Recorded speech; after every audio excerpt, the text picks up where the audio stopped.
క్రీస్తు ప్రతిదినం అనే ఆధ్యాత్మిక కార్యక్రమానికి మిమ్మల్ని అందరినీ ప్రేమతో ఆహ్వానిస్తూ మీ అందరికీ నా హృదయపూర్వక వందనాలు తెలియజేస్తున్నాను.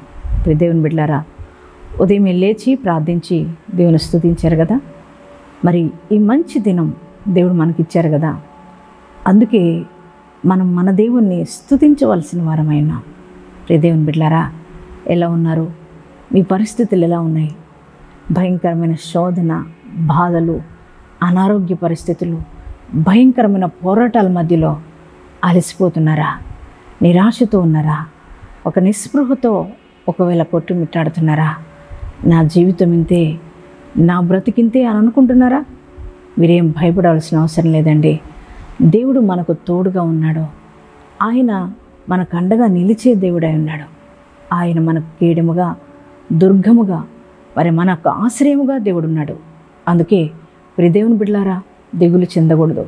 మరి ఈ ఉదయకాలం దేవాది దేవుడు మరి అలసిపోయిన నీతో ఆయన మాట్లాడాలనుకుంటున్నారు. ఆయన శ్రేష్టమైన వాక్కుల ద్వారా నేను బలపరచాలనుకుంటూ శ్రేష్టమైన వాగ్దానం మన కొరకు ఇచ్చి ఉన్నారు. ఆ వాగ్దానం ఏమిటో చదువుకుందాం. యెషయా గ్రంథము 40వ అధ్యాయము 29వ వచనాన్ని చదువుకుందామండి. సొమ్మసిల్లిన వారికి బలమిచ్చువాడు ఆయనే, శక్తిహీనులకు బలాభివృద్ధి కలుగు చేయవాడు ఆయనే. ఎంత గొప్ప వాగ్దానం కదా. సొమ్మసిల్లిన వారికి బలాన్నిచ్చే దేవుడు ఆయనే. చూడండి, శక్తిహీనులకు బలాభివృద్ధి కలుగు చేయవాడు ఆయనే. ఎంత గొప్ప దేవుడా. దేవుని బిడ్డలారా, ఈ పోరాటం నేను పోరాడలేకపోతున్నా, ఈ ఆర్థికపరమైన ఇబ్బందుల్లో నేను కొట్టుమిట్టాడుతూ రోజు ఈ కుటుంబాన్ని పోషించడానికి ఎంతగానో కష్టపడుతూ నేను అలసిపోయి ఉన్నాను, నేను సొమ్మసిల్లిపోయి ఉన్నాను, నా వల్ల కావట్లేదండి అని ఒకవేళ బాధపడుతున్నారేమో. దేవుని బిడ్డలారా, ఒకవేళ మరి రోగం చేత రోజు పీడింపబడుతూ ఆ రోగం వలన మరి ఎంతోమంది వైద్యుల చుట్టూ తిరిగి వేసారిపోయి సొమ్మసిల్లిన పరిస్థితుల్లోకి వెళ్ళిపోయి ఉన్నారేమో. అలాగే మీకున్న ప్రతికూలమైన పరిస్థితిని బట్టి, మరి అనేక రకాల పోరాటాలను బట్టి, అవమానాలను బట్టి, నిందలను బట్టి ఎన్నన్నీ తట్టుకోవాలండి. ఒకటి కాదు, రెండు కాదు, అనేక రకాల సమస్యలు. ఒకవైపు నిందలు, ఒకవైపు బాధలు, ఒకవైపు కష్టాలు, ఒకవైపు రోగాలు. మరి ఈ యొక్క సమస్యలు అన్నిటిలో నేను నిలబడలేకపోతున్నాను, నా వల్ల కావట్లేదండి అని ఒకవేళ సొమ్మసిల్లిపోయిన పరిస్థితిలోనికి మీరు వెళ్ళిపోయి ఉన్నారేమో. అందుకే ఈ ఉదయకాలం ప్రభు నీతో మాట్లాడుతున్నారు. ఆయన సొమ్మసిల్లిపోయిన నీకు ఆయన బలాన్ని చేకూర్చబోతున్నాడు. అలాగే శక్తిహీనులుగా మారిపోయి ఉన్నారేమో. నా బలం సరిపోదేగా ఈ సమస్యను పరిష్కరించుకోవడం నా వల్ల కాదు, ఈ అప్పు తీర్చడం నా వల్ల కాదు, అలాగే ఈ రోగం నుంచి విడుదల పొందుకోవడం నా వల్ల కాదు, ఈ కుటుంబాన్ని అస్సలు నేను పోషించలేనండి, నా వల్ల కావట్లేదండి అని ఒకవేళ మీ శక్తినంతా కోల్పోయి కృంగిపోయిన స్థితిలో ఉన్నారేమో. మీతో దేవుడు మాట్లాడుతున్నారు. శక్తిహీనులుగా ఉన్న మీకు దేవాది దేవుడు బలాభివృద్ధి కలుగు చేస్తానని ప్రభు మాట ఇస్తున్నారు, వాగ్దానం ఇస్తున్నారు. దేవుని బిడ్డలారా, అంటే నీకున్న ప్రతి ఒక్క ప్రతికూలమైన పరిస్థితులన్నీ కూడా దేవుడు చక్కపరచబోతున్నాడండి. దేవుని బిడ్డ, నీకు ఉన్న ఆర్థికపరమైన ఇబ్బందుల నుంచి నీకు విడుదల, అనారోగ్య పరిస్థితుల నుంచి విడుదల, మరి నిందల నుంచి విడుదల, అనేక కష్టాల నుంచి విడుదల, అన్ని రకాల సమస్యల పోరాటాల నుంచి మరి నీకు విడుదల కలుగజేస్తున్నాడు.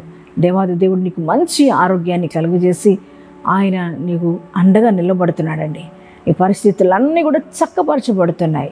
అందుకే మరి కృంగిపోవద్దు, ధైర్యం తెచ్చుకోండి. ఈ మాటను మీరు మీ హృదయంలోకి తీసుకొని, యేసయ్యా నువ్వు నన్ను చేయవు తండ్రి, సొమ్మసిల్లిపోయిన వీళ్ళు నాకు బలాన్ని ఇస్తావు, శక్తిహీనుడుగా నేను మారినప్పుడు నీ బలాభివృద్ధిని నాకు కలుగు చేస్తావు, నేను నమ్ముతున్నాను యేసయ్యని ఈ వాగ్దానాన్ని ఎత్తిపట్టి ప్రార్థన చేయండి. మరి దేవుని యొక్క కృప మీకు తోడుగా ఉండబోతుంది. ఎంతమంది ఈ వాగ్దానం మీ హృదయంలోనికి రిసీవ్ చేసుకున్నారో మీ అందరి జీవితాల్లో ఈ వాగ్దానం నెరవేర్చబడును గాక. ప్రార్థన చేసుకుందామా? పరిశుద్ధుడా, మహోన్నతుడా, నీకు వందనాలు యేసయ్యా. ఈ ఉదయకాలపు వేళ మీరు ఇచ్చిన శ్రేష్టమైన వాగ్దానం కొరకు వందనాలయ్యా. సొమ్మసిల్లు వానికి నువ్వు బలమునిచ్చే దేవుడు అని, శక్తిహీనులకు బలాభివృద్ధి కలుగు చేయ గొప్ప దేవుడు అని అయ్యా మీరు మాతో మాట్లాడుతూ వచ్చి ఉన్నారు తండ్రి, వందనాలు. యేసయ్యా నువ్వు గొప్పవాడివయ్యా. అయ్యా నాయన జీవితంలో ఒకవేళ నీ పిల్లలు ప్రభా కష్టాలను బట్టి, కన్నీటి పరిస్థితులను బట్టి, నిందలను బట్టి, వేదనలను బట్టి ప్రభా, ఆ ఆర్థికపరమైన ఇబ్బందులను బట్టి అలిసిపోయిన స్థితిలో, సొమ్మసిల్లిపోయిన స్థితిలో నీ బిడ్డలు ఉన్నారేమో తండ్రి, వారందరినీ నాయన మీరు బలపరచమని ప్రార్థిస్తున్నామయ్యా. శక్తిహీనులుగా ఉన్నారేమో ప్రభువా, యేసయ్యా వారి కుటుంబాన్ని నడిపించలేక, అయ్యా వారి కుటుంబాన్ని పోషించలేక, నాయన వారికున్న ఇబ్బందులను తట్టుకోలేక ఒకవేళ శక్తిహీనులుగా ఉండిపోయి ఉన్నారేమో, వారికి నాయన బలాభివృద్ధి కలుగు చేయమని ప్రార్థిస్తున్నామయ్యా. అయ్యా ఆర్థికంగా, వ్యక్తిగతంగా, కుటుంబ పరంగా, మానసికంగా, ఆత్మికంగా ప్రతి ఒక్కరిని కూడా బలపరచమని ప్రార్థిస్తున్నాం, నీలో స్థిరపరచమని ప్రార్థిస్తున్నాం నాయన. ఇంకా ఎన్నడూ సొమ్మసిల్లే పరిస్థితుల వరకు రావడానికి వీల్లేదయ్యా. నీ బలాన్నిచ్చి, నీ శక్తినిచ్చి నీ బిడ్డలు నడిపించమని ప్రార్థిస్తున్నాం ప్రభా. ఈరోజు మ్యారేజ్ డేస్, బర్త్డేస్ చేసుకుంటున్న ప్రతి వారి జీవితాల్లోకి నూతన కృప దిగునుగాక, నూతన ఆశీర్వాదాలు వారిపైన కుమ్మరించబడునుగాక. అలాగే ఈ దినమంతా నీ ప్రజెన్స్ మాతో ఉంచి నడిపించమని యేసు నామంలో ప్రార్థిస్తున్నాం తండ్రి. ఆమేన్.